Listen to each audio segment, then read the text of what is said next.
I'm just so excited about what God is doing with our CIT ministry and how we're able to share information across the world. So let me share my presentation. Let me go here. All right, can everyone see my screen okay? Okay. All right, so today's topic is about AI. As Dr. Duhart mentioned, that beautiful introduction.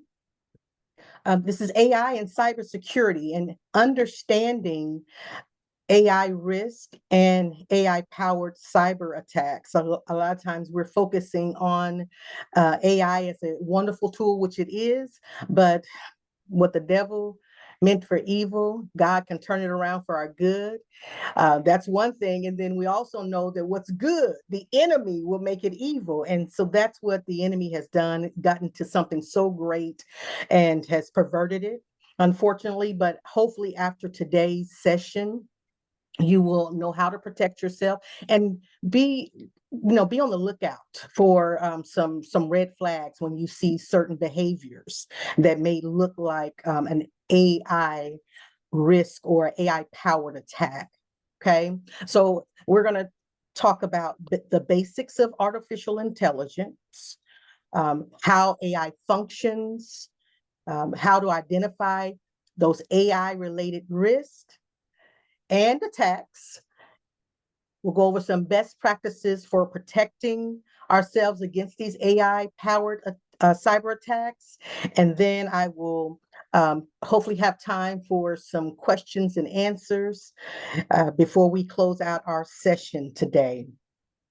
Now, I want to talk about what artificial intelligence is, AI. I am going to speak from a engineering and software perspective first, kind of like the back end of it or behind the scenes of what's happening, so you can get a better understanding of AI and how you can really function and use this as a powerful tool without being attacked. So we know that artificial intelligence enables computers to learn from experiences, and it can make decisions very similar to humans, but it's not human, right? Instead, it processes in the vast amounts of information and data based on patterns. So that's how it's able to do some of these powerful things that we see and we read about and we see on social media and in the news. But based on specific patterns, it can make predictions and then automate specific tasks. So that's what AI is about. Again, it's about processing the information that it has learned from already. So it's seen a pattern. And then it's going to take that information, identify patterns, make some predictions based on what's been happening with this particular task, and then it will automate. Okay? I'll make it make sense, a little bit more sense, rather. I want you to think about the peas that we eat. The acronym PEAS, peas. So to get a better understanding of what I just said, how AI systems function, you can use PEAS. It's a framework which describes key components of an intelligent agent, because that's what AI is. It is using an agent, an intelligent agent that performs a specific task in a certain environment, the conditions in which the AI operates. And then there's actuators. These tools are mechanisms that the AI uses, or actuators. They use these tools to interact with environments. And then as it's interacting in these environments, it uses sensors. Okay? 4 main areas that makes up AI. One, the environment. The agent interacts with the environment. And I have this little graphic here so that it can make sense to you. And then there's some perception. So it uses those sensors to collect that data that I mentioned in the last slide. Once it takes that data, it's going to analyze it and then make some decisions. Once it makes that decision, now it's going to execute a task through some actuators, okay? Now, I'm going to use a self-driving vehicle, and then we'll make it more practical with things that we use like every single day, because a lot of us don't have self-driving vehicles, and we don't use them on a regular basis like I get to do in my PhD program. And I work with a professor, Dr. Fu, who is at the University of North Texas, who actually built this self-driving vehicle that you see on the screen. So basically what happens is kind of taking those 4 areas again before we get into these cyber attacks. I just want you to understand what's happening behind the scenes first. So with a self-driving vehicle, it's using those sensors. How does it use the sensors? Through those cameras or radars. And then it uses that to detect the surroundings, okay? Once it detects the surroundings, it's going to analyze the data to determine the traffic conditions. It's going to determine if there's a red light, if there's a yellow light, if it's a green light. And based on analyzing this data, it is going to act, okay? This is where the steering wheel will turn. This is when it presses the gas or hits the brakes, okay, to drive safely while it's optimizing the performance. And it's basing this on efficiency and safety. Again, this is coming from what is already processed, and it's looking at the patterns. And the more it does this, the more automated it becomes, because it's pulling from that memory of patterns, okay? Now, let's use that same concept, those 4 areas, and apply it to our social media experiences. So it makes it a little bit more practical. So you may not realize that when you're on your favorite social media app, you are still using social media, and it's tied to your AI functions that I mentioned. So what happens is it determines the content in your feed based on your browsing history. So it's not a coincidence or accident that certain things pop up on your social media platform, right? So it is already looking at your patterns. What's your browsing history? What's your behavior? What posts are you liking? What posts are you sharing? What type of content are you uploading to your social media page? What pictures are you sharing? And then it's processing even the text that you're writing about that content, and it's processing that information. It uses that information to develop these patterns of behavior, your patterns of behavior. And then it's going to select certain advertisements. That's why you will see those advertisements about something specifically that you have been researching and looking for. You've been shopping for specific things, and now, wow, it's popping up. It also will detect and remove harmful content, okay? And sometimes it will do that based on maybe you get a friend request and you look at it and you go, delete.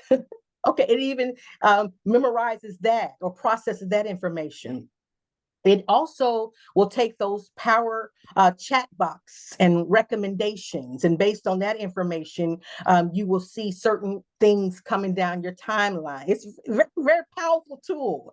It also can enhance your images and videos, and we've all seen enhanced photos, enhanced videos. All of that is happening through our AI process, okay? So now, again, let's go a little deeper. How AI works with social media, with those 4 areas that I mentioned: interaction, perception, decision-making, and then taking action. Okay, so AI will analyze your likes, your shares, your comments, even the times that you're watching certain videos or certain material or content. Okay.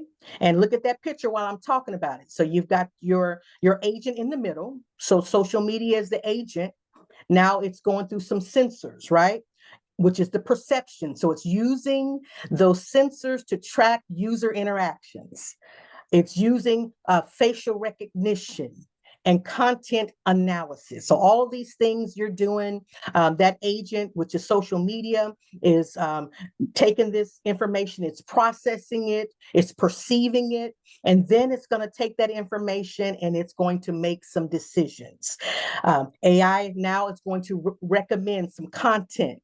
It's going to filter those posts that you typically will delete, or maybe you've even clicked on, reported a particular content or a person.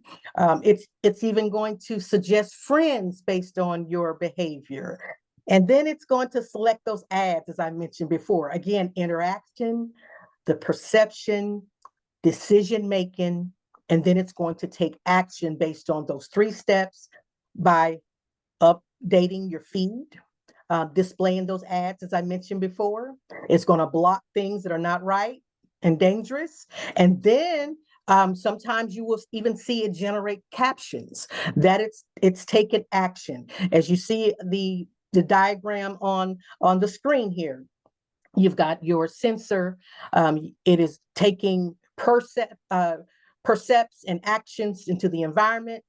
And then you have effectors. You have things that are going to take place based on the pattern of behavior. So now that you know what's happening behind the scene, let's talk about all these amazing benefits of AI. I think it's the best thing that is happening in technology. It recognizes our faces, right? People can unlock their phones based on face recognition. It can personalize those content and movies on Netflix, if you, based on those movies that you keep watching over and over and over again. Kingston is having a blast with this. Our son, he's at the University of North Texas in the jazz studies, and now he is composing music through AI, which is absolutely amazing. And he is having a blast with this.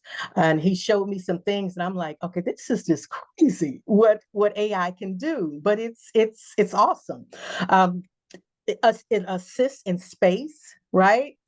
It aids in medical discoveries, like finding new antibiotics. So it's powerful in just about every industry, if you think about it. Every industry is using AI in some form. HR is using AI tools to hire people, even to fire people based on their evaluation. Okay, 75% of employees use AI tools for work-related tasks. I use it when I am preparing lessons. I'll take the information that I've already prepared and I'll say, all right, chat, okay, what else can you do with this? Can you give me some other ideas that I can add with this icebreaker, or something that I can add with this particular project? And it has been amazing. Okay. Now, the flip side of this thing, AI and cyberattacks, the intelligent adversary. And I love what my professor, I take a cybersecurity class on Saturday mornings, and this professor is amazing. I love how he uses the analogy of a bank robber. Like every time we go through these different attacks, he says you have to think like the adversary. Police officers have to think like the adversary. FBI agents have to think like the adversary. You, as a technology user, have to think about the adversary and think just like them. There is a process that I always tell my classmates. I said, well, this word right here is one of those fun words. Reconnaissance. I know I'm pronouncing that wrong. Reconnaissance. There we go. Reconnaissance is what we're studying right now as we speak. And we call it short for recon. That's why I always have a hard time pronouncing it, because we always call it recon. So I'm going to call it recon, so I won't butcher that. It's the first phase of an attack, okay? So when a cybersecurity criminal or the adversary or the agent is trying to do an attack, the first thing he or she is going to do is gather information about you. Okay, that's what that word means. They're going to do information gathering. And when I tell you there's a lot of tools that a cyber criminal can use to find out information, you would lose sleep, because I lost sleep when I first saw how much information and how many tools are available to cyber criminals. Okay, so they want to gather information, and guess where the first place they check? Social media. Right? That's where we're sharing information, we're sharing photos, we are talking about our lives, we are sharing information about our churches, we're sharing information about our kids. It's their birthday, somebody had a baby, somebody had a wedding. So they're going to gather all this information. So the first thing, if the cyber criminal wants to create a threat or an attack toward Dr. Duhart, the first thing they're going to do is go to her social media page, and they're going to say, okay, she's in Chicago right now. Okay, well, let me see what she likes. Let me see what else she does on her page. Okay, and then they'll start based on the behaviors, right? The things that you're posting. AI has already detected your behavior on social media, and so at that point, the adversary begins to think of the best type of attack. Right? Not all attacks are going to work. But think about recon, and tie that to a bank robbery, like my professor does so eloquently. The first thing they're going to do, they're going to scope out the place, right? They're going to say, okay, who are the tellers? Who are where are the weak links? Who are the weak ones? Who's always on that phone?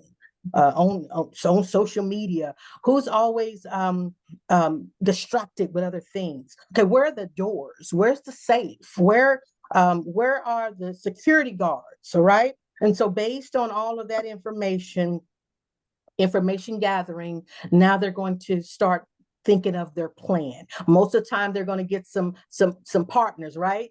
Say, hey, I'm gonna need you to be on the lookout outside, right? I'm gonna need you to be in the runaway vehicle. And so they're creating, and back to the cyber attacks, they're creating the AI-powered attack systems. I'm like, why am I not having a They're looking at the attack environments, right? These are the digital networks, firewalls, the AI-based security. So just like I said with the bank robbery, okay, let me see, do they have firewall on their system? Let me do like a little quick test. Let me do a network scan to see if they have their digital networks are intact. Do they have firewall? Do they have antivirus? Okay, is it a strong one? Is it one of those cheapos? Because if it's a cheapo, then I got another tool that can bypass that. Now it's going to do the perception, collecting that data based on what they're finding. Okay, weak firewall. They don't have the malware. They don't have a VPN. They don't have these things. So they're gathering all of this information from that particular tool that they use to kind of test out your network. Then they're going to, of course, take that and add it to the social media information. They're looking at that network traffic, and then they're taking your behavior, user behavior, what you're liking, what you don't like, what you're complaining about, what you're doing outside of work, what you're doing at work. All right. And then now it takes action. It's still going through, notice how it's going through the same process that I mentioned, right? AI attack. It's using the attack environment, perceptions. Now it's taking action. How is it taking action based on that information? It's going to execute those phishing attacks. Y'all remember phishing? Phishing, smishing, vishing, spear phishing. These are some of those attacks that we've talked about several times in the CIT training. It's going to base those attacks on your lifestyle, your behavior.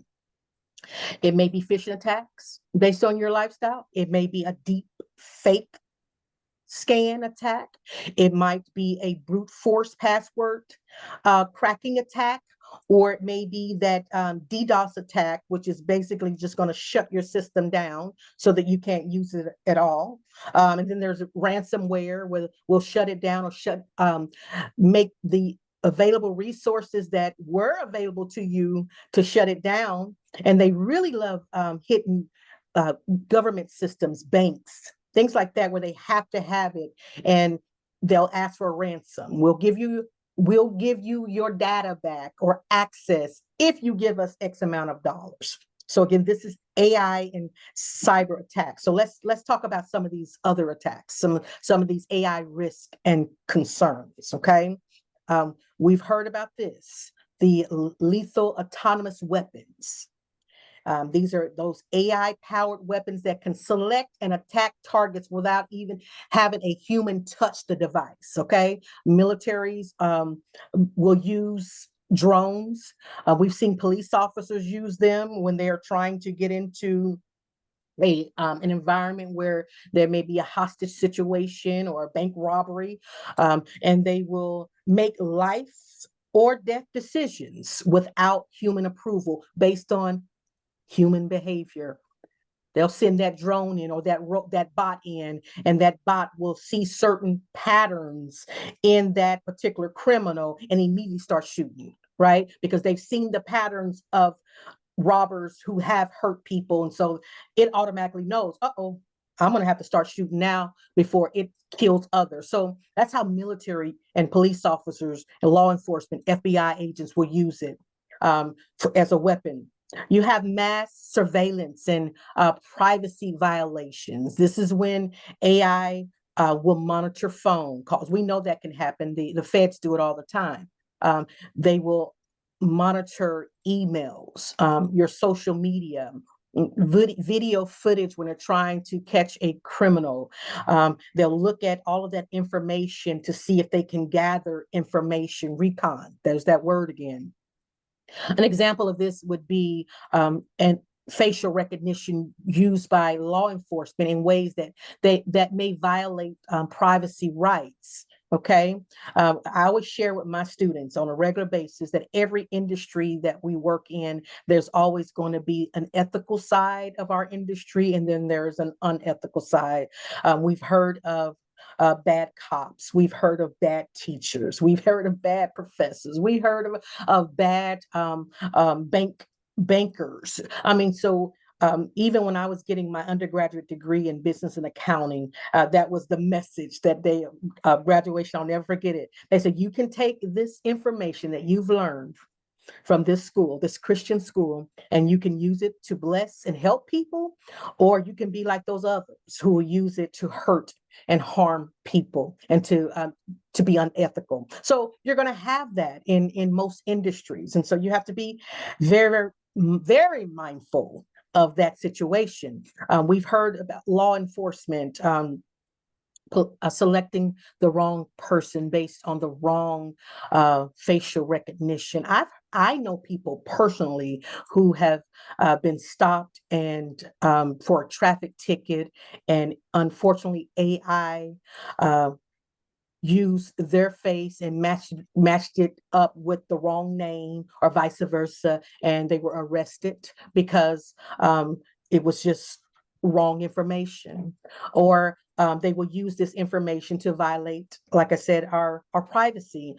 Even biased decision making is a big deal, and where they use machine learning algorithms. And remember what algorithms are. Algorithms are a step-by-step process to meet a specific task. So these machine learning algorithms, the step-by-step task to achieve a goal, will reinforce hiring, lending decisions, and even justice system biases. And these are some of the risks and concerns that we're having in artificial intelligence. And these are some of the things that I study on a regular basis. And I'm very, very fascinated with AI, particularly in the area of cybersecurity, because I know that there are so many threats and there are so many opportunities for cyber criminals to hurt us and to cause damage in our lives, in our businesses, in our churches.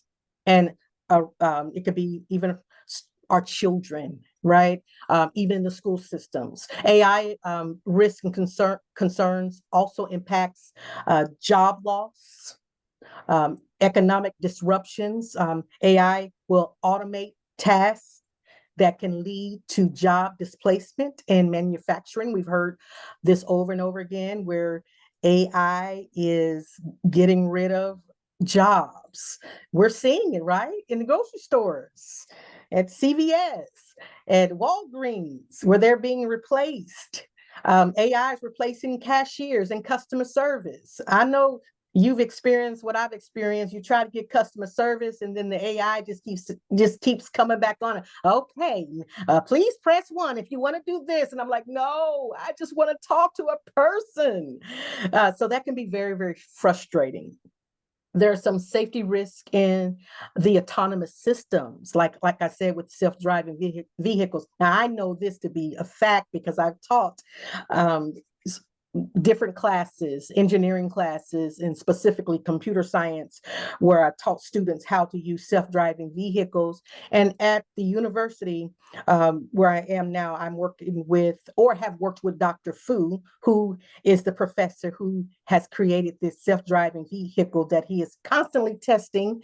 And I've had the opportunity to work with him and be mentored by him. But Tesla is one of those vehicles that has had accidents due to the AI misinterpreting road conditions. I know that can happen because when we were playing, I call it playing because we're on the ground and we are putting objects in front of these self-driving vehicles, and sometimes they ran right over them because they didn't see it because of the lighting.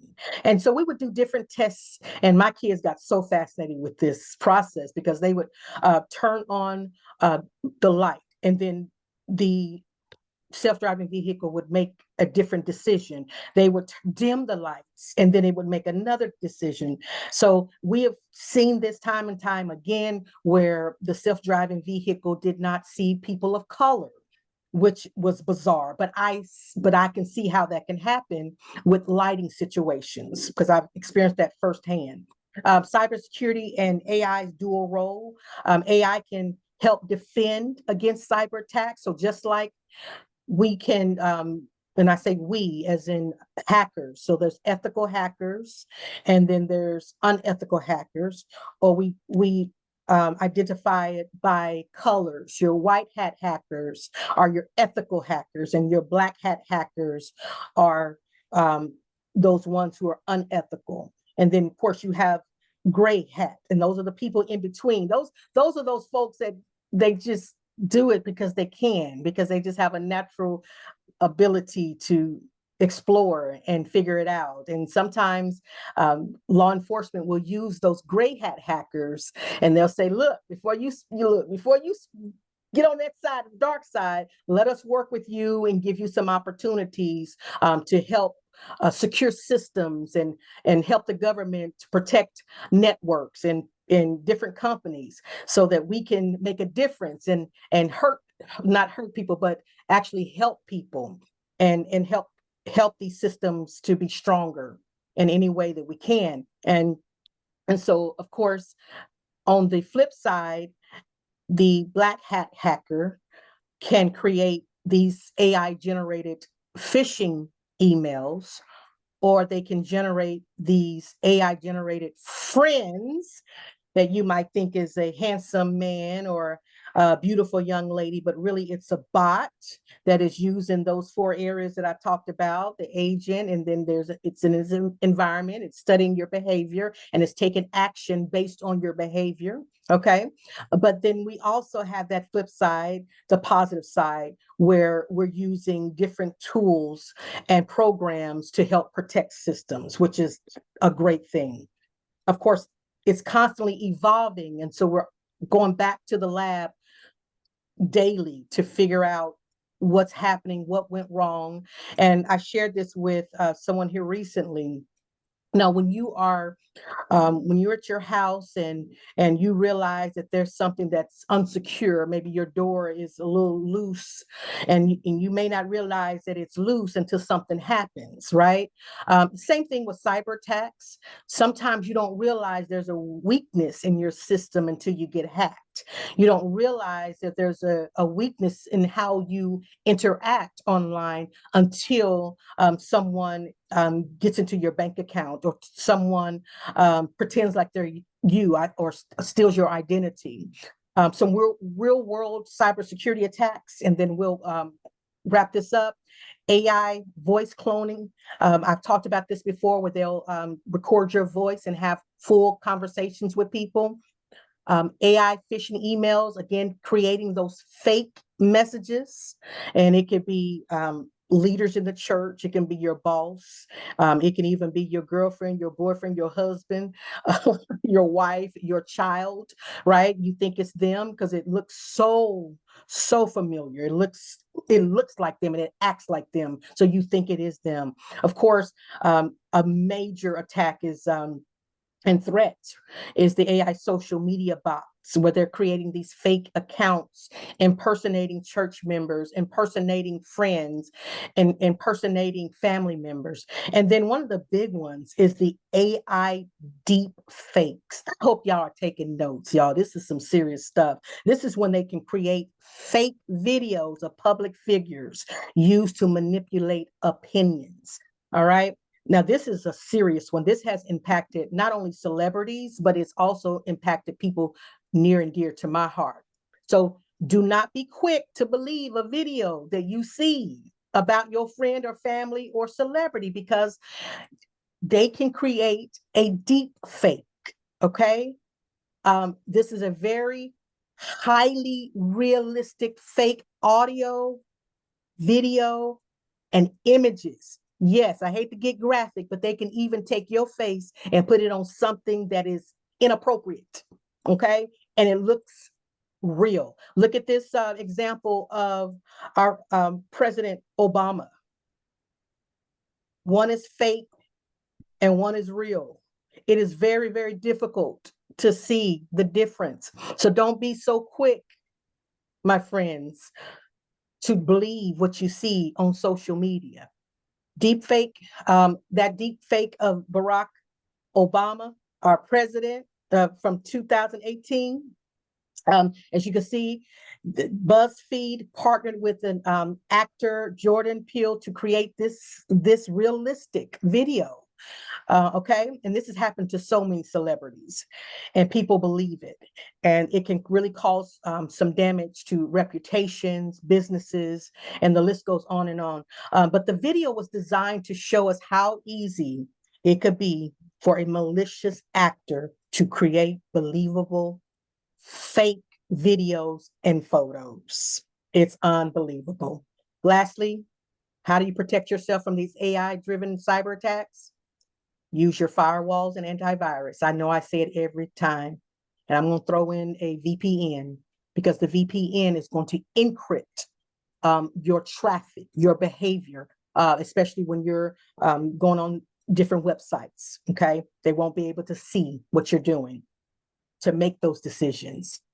Regular updates. When you see those updates, you've got to pause and allow the system to update, because it is taking those bugs and it's cleaning it and making sure that it is a clear, or making sure that there's no weaknesses in your system, using those strong passwords. Okay. MFA, make sure you have a second multi-factor authentication. I have it on everything that I use that's on the internet. Please verify your donation request. Okay, this is a big one in the church world. You've got to call someone, or just ask them, so, is this really you asking for money to help with whatever it is you're doing, this fundraiser or this funeral or whatever it is that they're asking for, before you send the money?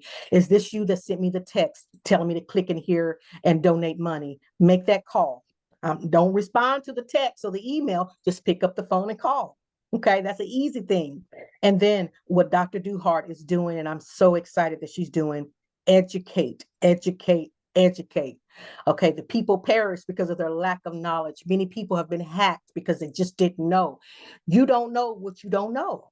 Okay, and so you are being empowered through these training. I hope you take notes. I hope that you keep in mind that what looks real is not always real in the world of AI. Okay, because they can create some realistic threats and realistic pictures and videos. All right, I'm going to pause here, Dr. Duhart. I know that was a lot of information in this short time, and I just want to open it up for any questions that you might have related to cybersecurity and AI. Any questions? Or any comments? Any comments? I know that was a whole lot. How often should we update our security? And it depends on what security. Of course, some our phones and our systems typically goes through its updates, and then there are options that you have to update. So there's some that do it automatically. Like your phone will say, okay, it's time to update. Would you like to do it now? Or do you want to wait? But I would say, based on the system that you're using, you want to update as often as possible. If you're the one who's doing the updating yourself and you're making the decision. Um, Now, for me, when it comes to specific things like password updates, I do that on a regular basis because I know about the brute force attacks. I know that there are people who do this all day long, so I'm constantly changing my information. But again, I would base it on the type of device that you are using to make that decision. Thank you. You're welcome. Any We other have a questions? we have a question in the chat. Could you Okay. talk more about multi-factor authentication, or MFA? Yes, so most of the time, you should have this option where when you're logging on your system, now I have it on just about every device, every site that I'm going into. I even have it on Netflix. This allows you to authenticate yourself, right? So when you're logging into, I'll say Netflix, and you put in your password, it will ask you, of course, would you authenticate? And then you can either do that through an email or another device so that the system can make sure that you are who you say you are. Because think about it, in the world of cyber, in the world of technology, um, and I hate to say this, but you are guilty until proven innocent. The system says, hey, you are not who you are until you prove that you are who you are through those other forms of multi-factor authentication, through either text message or your email. There's so many different types of multi-factor authentication processes, but definitely have at least something on your system so that you can verify that. It can verify that process. I don't know if that's what you're wanting to know about that. If there's something more specific, please let me know. That was perfect.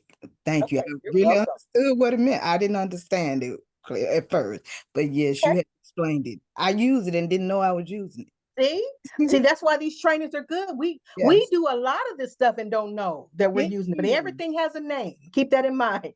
Yes, ma'am. Thank you. Thank you. Hello, Any Reverend other Hollingsworth, questions? Hollingshed. I'm sorry. Thank you so much for this technical piece.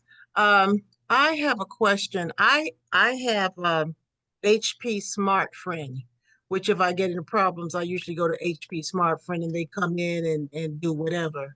However, on my screen, it keeps popping up update drivers or driver update, and there's somebody else who's coming in there, but they want me to take out some kind of subscription before they update the drivers. So I know you were saying that about updates, go on and use the update. So should I update or should I press on that to update the drivers, or should I ignore that? What should I do? Well, I would never ignore an update. Again, updates are used to hit those bugs. If there's some bugs in the system, if there's any type of updates that needs to happen with the technology or with codes. And so updates are good for your system. Now, I would say from a cybersecurity standpoint, and if there's anyone who wants to jump in to add on, from a cybersecurity standpoint, you want to make sure that the update is authentic. It's actually coming from Microsoft, or it's actually coming from HP, or it's coming from your device. Is it actually coming from, the source that it says it is? Because that's how the cyber criminals get us. They get us through tricking us into thinking something is that is actually not, right? So again, updates are good, but you want to make sure you have some things in place to catch those systems that may be fake or maybe a cyber threat. And that's going to be your firewalls, your antivirus, okay? Those different types of system protection or system security so even if they bypass you and you're like, oh, okay, it looks legitimate, at least you have another layer of protection that can catch it if it's not something that is authentic, something that is true for your system. Thank you. You're welcome. Any other questions? I'm loving your questions, by the way. These are great questions. Great questions.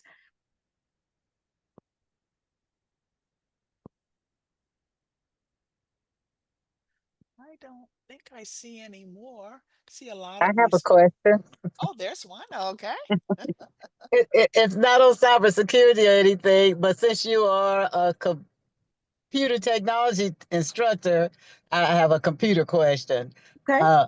How to, on my laptop, it's starting to run slow, so I know I need to delete those temporary files that can be tremendously taking up a lot of storage, and I can't get to them. How do you get to the temporary files? Well, you should be able to, if you look on your computer, there's going to be 3 little dots. If you look at your next, I don't know if you see it, but there's 3 little dots. And when you click on those dots, you should see different options that will tell you about extensions. It'll have browsing history, and it gives you different options that you can use to clear your cache, to clear out some of that, those cookies. So yes, you can, I would start there on your, depending on what type of device you have, going into your information that tells you how to clean out your cookies. Do you see those 3 dots there? Oh, I'm on my phone now. Oh, okay. Okay. You should see it. If you can't miss it, right? It's right at the corner of your computer on the right-hand side.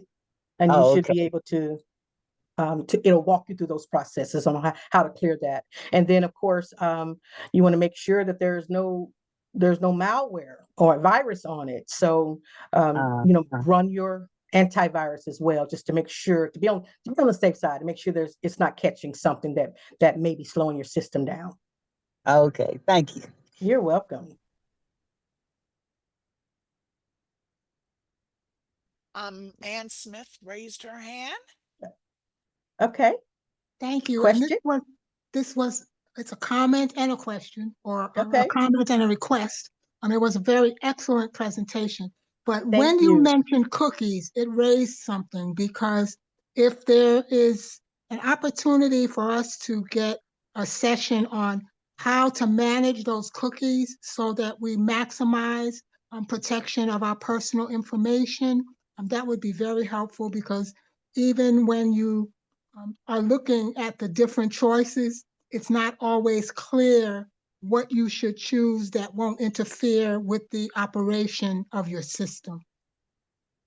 That is, we've talked about cookies before, but you know what? This is, if things evolve all the time, so that would be a great refresher training to talk about cookies, because there's some good cookies, and unfortunately, there's some bad cookies. So, yes, and we know that cookies basically is looking at your history, kind of see, and the good ones are the ones that are going to kind of track your behavior online, and that's how you're able to see those ads that pop up from your favorite store, your favorite restaurant based on your browsing history.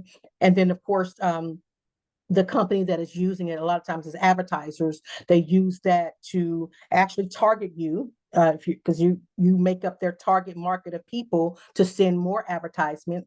So that's the good side of it. But then, unfortunately, we have that bad side where they're collecting your data so that they can do harm. And so, yes, I would be happy to come back and share the difference between the two, and those red flags when we're deciding, because a lot of systems will ask, do you want to do that? And it'll give you preference. It'll give you, the different options. Thank you. What computer would you recommend for a church? Ooh, that's a broad question. That is going to be, For financial, keeping up with financial records of the church? I really believe it's personal preference, because there's so many options, out there for systems. But I would say definitely a system that will allow you to perform the task that you need. And so I would do the research based on the specific things. Like, one of the things that I do, an example of what I'm saying is, like, I do a lot of live streaming on my system. I also do, because I'm in school and we do a lot of ethical hacking. I'm downloading a lot of stuff in these virtual machines. So I have to have a system that the memory, it has to have a lot of memory because of the task that I'm doing. Now, if you're not doing anything that requires a whole lot of memory, and it's going to take a lot of space, then I would definitely get something that will meet your specific needs. But it's really based on your church's needs and how you're going to be using your system. And I always tell my students, I say, hey, get you 3, research at least 3, and then go with the best fit for what you need. Thank you. Thank you. And I'm reading your comments here in the chat. Thank you so much for being here today, and I'm so glad that everyone was able to get something out of this presentation. God bless you. Well, thank you so very much, Reverend Hollingshed. It was a wonderful, wonderful presentation. We want to thank you for that. And I hope that our participants today have learned quite a bit about AI and cybersecurity, and just making sure that they understand AI risk and AI powered cyber attacks. An evaluation form will be emailed to each of you all, and to provide feedback about today's training session. I've also placed it in the chat as well, the link for the evaluation form. A lot of kudos coming in for you from Facebook, as Yes, well thank you. as in our chat today. So today's training is a great segue into further understanding artificial intelligence, or AI. CIT continues to provide information on this important topic of AI. There are certainly issues with AI and its impact on us, and cybersecurity concerns, and we need to be alert. And then there are some really great benefits of AI as well. So look for more information on upcoming CIT training, CIT Tech Talks, to empower our members to learn more about AI, and digital resources to benefit our churches and congregations. We will kick off this month CIT Tech Talk series on AI, and in June, I'm just going to announce it, we will feature my bishop, Charlie Haynes Jr., presiding bishop of the Ninth Episcopal District, to discuss his new book. And we are certainly excited about it. The book is Leverage Leadership, Unlocking the Power of Influence, Impact, and AI. It's a great book, a great read. It's Leverage Leadership. It's a transformative approach that equips leaders to shape moments of significance, maximize limited resources, and drive extraordinary outcomes in ministry and the marketplace. Get the book if you haven't done so, and you can also order it as well as from Amazon.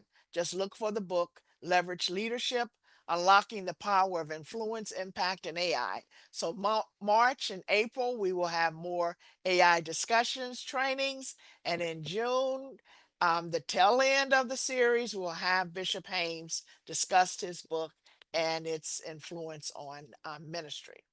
Well, again, let's thank Reverend Hollingshed for that great presentation. Thank you for taking the time out of your busy schedules to attend today's training.